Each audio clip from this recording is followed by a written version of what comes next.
दोस्तों आज मैं आपको डाइट बता रहा हूँ। अगर आप इस डाइट को फॉलो करेंगे तो आपका कोलेस्ट्रॉल लेवल कम होगा, एलडीएल बैड कोलेस्ट्रॉल लेवल कम होगा, ट्राइग्लिसराइड लेवल कम होगा और आपका जो अच्छा एचडीएल कोलेस्ट्रॉल है वह बढ़ेगा।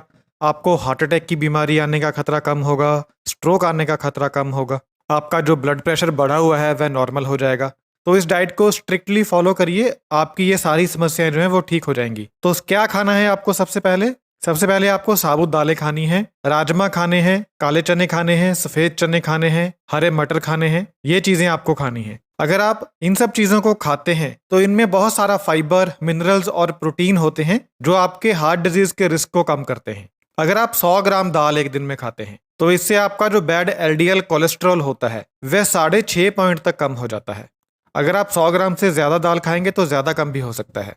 और दालें खाने से आपका वेट लॉस भी होता है। तो आपको दालें खानी चाहिए अपनी डाइट में सबसे पहले। इसके बाद आपको खाने चाहिए बादाम और अखरोट। इन दोनों में मोनो अनसैचुरेटेड फैट होती है और अखरोट में खास तौर पर ओमेगा 3 फैट होती है। ये फैट की ऐसी किस्में हैं जो हार्ट हेल्थ के लिए जरूरी होती हैं। मतलब अगर आप एक अच्छा हार्ट चाहते हैं, हार्ट हेल्थ को बढ़ाना चाहते हैं, तो आपको फिर मोनो अनसैचुरेटेड फैट और ओमेगा 3 फैट खानी चाहिए। और बादाम में और अखरोट में आपको यही मिलती है। बादाम में खासतौर पर एक पदार्थ होता है जिसे कहते हैं एल एर्जिनाइन। यह जो एल एर्जिनाइन होता है ये एक अमीनो एसिड है जो आपकी बॉडी में जाकर नाइट्रिक ऑक्साइड को बनाता है। ये जो नाइट्रिक ऑक्साइड होता है ये आपके ब्लड प्रेशर को रेगुलेट करता है। तो अगर आप बादाम खाते हैं तो इससे आपका जो ब्लड प्रेशर है वह नॉर्मल रहेगा। बादाम और अखरोट में फाइटोस्टिरोल्स होते हैं। ये फाइटोस्टिरोल्स जब आपके पेट में जाते हैं तो कोलेस्ट्रॉल की अब्जॉर्प्शन को रोकते हैं। यानी अगर आप अखरोट और बादाम खाएंगे तो आपके फूड में जो कोलेस्ट्रॉल होगा वह डाइजेस्ट नहीं होगा, जिससे कि आपके खून में कोलेस्ट्रॉल का लेवल कम होगा। इनमें कैल्शियम, मैग्नीशियम और पोटेशियम भी होता है जो आपके ब्लड प्रेशर को कम करता है, जिससे आपको दिल की बीमारी होने का खतरा कम होता है, हार्ट अटैक होने का खतरा कम होता है और स्ट्रोक होने का खतरा कम होता है।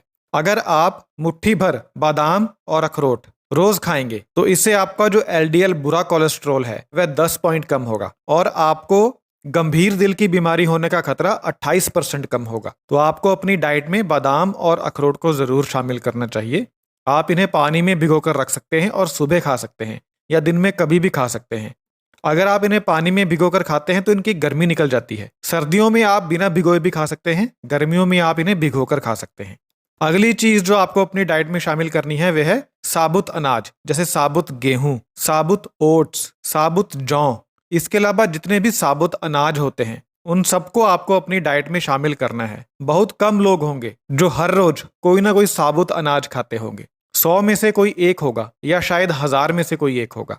अगर आप दिन में 3 बार कोई ना कोई साबुत अनाज खाते हैं, जैसे 1 कटोरी सुबह नाश्ते में खाया, 1 कटोरी दोपहर के खाने में खाया और 1 कटोरी रात के खाने में खाया, तो इससे आपको दिल की बीमारी और स्ट्रोक होने का खतरा 20% तक कम हो जाता है। जो ओट्स होते हैं इनमें खासकर एक बीटा ग्लूकोन नाम का पदार्थ होता है जो कोलेस्ट्रॉल को कम करता है। ओट्स खाकर आप अपने टोटल कोलेस्ट्रॉल को 5% तक कम कर सकते हैं और बुरे एलडीएल कोलेस्ट्रॉल को 7% तक कम कर सकते हैं। जो जौ होता है उसमें भी बीटा ग्लूकन्स होते हैं, तो जौ खाने से भी आपका बुरा एलडीएल कोलेस्ट्रॉल और टोटल कोलेस्ट्रॉल कम होता है। तो जितने भी अनाज हैं आप उनको खाइए, साबुत अनाज को अपनी डाइट में शामिल करिए। इन्हें पानी में उबालकर इनके बीच में कुछ नमक मिर्ची डालकर इसे खाइए। इससे आपका कोलेस्ट्रॉल कम होगा और आपको हार्ट अटैक और स्ट्रोक होने का खतरा कम होगा। इसके बाद आपको जो चीज़ खानी है वह है कुछ फ्रूट्स और बेरीज।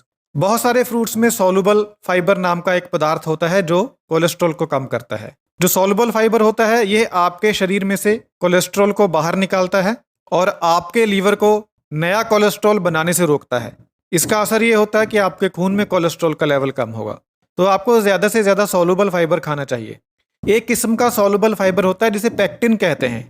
पेक्टिन खाने से आप अपने टोटल कोलेस्ट्रॉल को 10% तक कम कर सकते हैं। और ये जो पेक्टिन होता है ये ज़्यादातर एप्पल्स में, ग्रेप्स में, खट्टे फलों में और स्ट्रॉबेरीज में होता है। फलों में और भी बहुत सारे बायोएक्टिव कंपाउंड्स होते हैं जो आपकी बॉडी में इन्फ्लामेशन को कम करते हैं। इन्फ्लामेशन कम होने से आपको क्रोनिक डिजीजेज और हार्ट डिजीज होने का खतरा जो है वो कम होता है। तो आपको फलों का सेवन जरूर करना चाहिए रेगुलर बेसिस पर अपनी डाइट में, अगर आप अपने कोलेस्ट्रॉल को कम करना चाहते हैं और दिल की बीमारी से बचना चाहते हैं। अगली चीज जिसे आपको अपनी डाइट में शामिल करना है वह है गार्लिक, कच्चा लहसुन। गार्लिक को सदियों से इस्तेमाल किया जाता रहा है, एक दवा के रूप में, एक मेडिसिन के रूप में। गार्लिक में बहुत सारे पावरफुल प्लांट कंपाउंड्स होते हैं, जिनमें से एक है एलिसिन। एलिसिन जो है वह गार्लिक का मेन एक्टिव कंपाउंड है। गार्लिक खाने से आपका जो ब्लड प्रेशर है वह कम होता है, आपका जो टोटल कोलेस्ट्रॉल है वह कम होता है, और आपका जो बुरा एलडीएल कोलेस्ट्रॉल है वह कम होता है। तो आपको रेगुलर बेसिस पर कच्चे गार्लिक को अपनी डाइट में शामिल करना चाहिए। आप ऐसे भी गोली की तरह इसे निगल कर, थोड़ा सा चबाकर निगल लें पानी के साथ, ऐसे भी खा सकते हैं। या फिर एक और बहुत अच्छा तरीका होता है कच्चा गार्लिक खाने का, वह है कच्चे गार्लिक की चटनी बनाना। आप हरे धनिए के साथ या टमाटर के साथ या प्याज के साथ या अदरक के साथ कच्चा गार्लिक मिक्स कीजिए और इसकी चटनी बनाइए। इससे आपका खाना भी टेस्टी बन जाएगा और आप कच्चे गार्लिक का जो बेनिफिशियल इफेक्ट है वे भी आप ले पाएंगे। तो कच्चे गार्लिक को आप अपनी डाइट में शामिल करिए अगर आप कोलेस्ट्रॉल कम करना चाहते हैं। अगली चीज़ जो आपको अपनी डाइट में शामिल करनी चाहिए वह है सोया प्रोडक्ट, जैसे सोयाबीन से बनी चीज़ें, जैसे सोयाबीन से बना पनीर जिसे टोफू कहते हैं, या फिर सोयाबीन से बना मिल्क, सोया मिल्क। अब जो सोयाबीन है ये एक बहस का मुद्दा है कि ये बॉडी के लिए अच्छी होती है या नहीं, इसलिए आप ज़्यादा मात्रा में ना खाइए, कम मात्रा में तो खा ही सकते हैं। हफ्ते में एक बार तो आप सोयाबीन का पनीर खा ही सकते हैं, या हफ्ते में एक बार तो आप सोयाबीन का दूध पी ही सकते हैं। इससे आपको कोई नुकसान नहीं होगा। और ऐसी स्टडीज़ बताती हैं कि जब आप सोए प्रोडक्ट्स का इस्तेमाल करते हैं तो आपका जो बुरा एलडीएल कोलेस्ट्रॉल है वह कम होता है, और सबसे अच्छी बात यह है कि यह आपकी बॉडी में जो एचडीएल गुड कोलेस्ट्रॉल होता है उसे बढ़ाती है, जो सोयाबीन है। तो आपको सोयाबीन को अपनी डाइट का हिस्सा ज़रूर बनाना चाहिए, बेहद कम मात्रा में आप इसका सेवन करें। अगली चीज़ जिसको आपको अपनी डाइट में शामिल करना है वह है वेजिटेबल्स। बहुत से लोग हैं आजकल जो वेजिटेबल्स खाना पसंद नहीं करते हैं। दालें तो खा लेंगे, लेकिन सब्जियां जब खाने की बात आती है तो वह मुंह बनाने लगते हैं, या फिर उनकी जो चॉइस होती है वह एक दो सब्जियों तक सीमित रह जाती है। आपको सभी वैरायटी ऑफ सब्जी खानी है, यानी हर सब्जी खानी है जो भी मौसमी तौर पर उपलब्ध हो। सब्जियों में फाइबर और एंटीऑक्सीडेंट्स होते हैं और इनमें कैलोरीज बहुत कम होती हैं, इसलिए जो सब्जियां होती हैं यह वेट लॉस करती हैं और कोलेस्ट्रॉल और ट्राइग्लिसराइड को कम करती हैं। बहुत सारी सब्जियों में भी पेक्टिन होता है जो फलों में होता है, जो पेक्टिन कोलेस्ट्रॉल को कम करता है। जिन सब्जियों में पेक्टिन ज़्यादा होता है वह है भिंडी, गाजर और आलू। तो आपको सब्जियां ज़्यादा खानी है अगर आप कोलेस्ट्रॉल कम करना चाहते हैं। इससे अगली चीज़ जो आपको अपनी डाइट में शामिल करनी है वह है ब्लैक टी और ग्रीन टी। चाय को आमतौर पर हेल्थ के लिए अच्छा नहीं माना जाता, लेकिन अगर आप 1 से लेकर 2 कप ग्रीन टी या ब्लैक टी पीते हैं तो इससे आपकी हेल्थ को बेनिफिट्स होते हैं। चाय में एक कैटेचिन नाम का पदार्थ होता है जो आपकी बॉडी में नाइट्रिक ऑक्साइड को एक्टिवेट करता है, और जो नाइट्रिक ऑक्साइड है ये आपके ब्लड प्रेशर को रेगुलेट करता है। तो चाय पीने से आपका जो ब्लड प्रेशर है वह नॉर्मल रहता है। और चाय जो है ये कोलेस्ट्रॉल के अब्जॉर्प्शन को रोकती है, यानी अगर आपके फूड में कोलेस्ट्रॉल है और आप चाय पीते हैं तो इससे आपका जो कोलेस्ट्रॉल है वह डाइजेस्ट नहीं होगा। और चाय जो है ये ब्लड क्लॉट्स को बनने से भी रोकती है, जिससे क्लॉटिंग का खतरा कम होता है। और चाय में क्वर्सेटिन होता है जो कि आपकी जो ब्लड वेसल्स हैं, जो खून की नसें हैं, उनमें इन्फ्लामेशन कम करता है। इन्फ्लामेशन कम होने से ब्लॉकेज बनने का खतरा कम होता है और हार्ट डिजीज का खतरा कम होता है। और जो चाय है ये टोटल कोलेस्ट्रॉल को भी कम करती है और बुरे एलडीएल कोलेस्ट्रॉल को भी कम करती है। लेकिन चाय आपको सीमित मात्रा में पीनी है, एक दिन में 1 से लेकर 2 कप, और ग्रीन टी पीनी है या फिर ब्लैक टी पीनी है। अगली चीज जो आपको जरूर खानी है वह है हरी पत्तेदार सब्जियां, जैसे पालक, सरसों का साग। ऐसी जो हरे रंग की पत्ते वाली सब्जियां होती हैं ये कोलेस्ट्रॉल को कम करने के लिए बहुत अच्छी होती हैं। इन सब्जियों में कैरोटीनॉइड्स नाम के एंटीऑक्सीडेंट्स होते हैं। ये जो एंटीऑक्सीडेंट्स होते हैं ये आपकी बॉडी में से फ्री रेडिकल्स को हटाते हैं। ये जो फ्री रेडिकल्स होते हैं ये आपकी आर्टरीज को हार्डन करते हैं, यानी सख्त बनाते हैं। अगर आपकी आर्टरीज सख्त बन जाएं तो फिर उनमें ब्लॉकेज का खतरा बढ़ जाता है। और जो हरी सब्जियां होती हैं ये आपकी आर्टरीज को सख्त होने से रोकती हैं। तो हरी पत्तेदार सब्जियां आपको जरूर खानी है। और जो हरी पत्तेदार सब्जियां होती हैं ये आपके भोजन में जो कोलेस्ट्रॉल मौजूद होता है उसे बाइल एसिड के साथ बाइंड कर देती हैं, जोड़ देती हैं, और फिर आपके शरीर से बाहर निकाल देती हैं।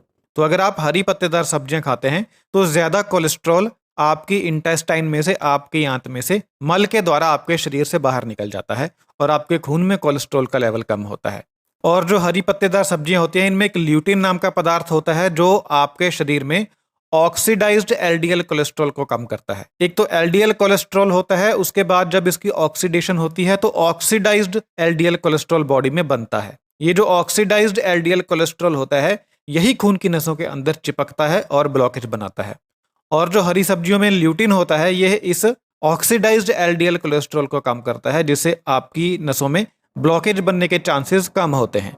तो आपको हरी पत्तेदार सब्जियां ज़्यादा खानी है अगर आप ब्लॉकेज से बचना चाहते हैं, हार्ट अटैक से बचना चाहते हैं। अगली चीज़ आपको अपनी डाइट में जो शामिल करनी है वह है वर्जिन ऑलिव ऑयल, यानी कच्ची घानी का ऑलिव ऑयल।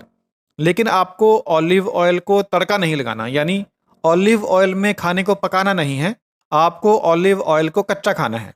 इसे खाने का सबसे अच्छा तरीका यह है कि आप सलाद के ऊपर इसे डालकर खाइए। सलाद के ऊपर आप 1-2 चम्मच ऑलिव ऑयल के डाल सकते हैं और फिर इसे खा सकते हैं।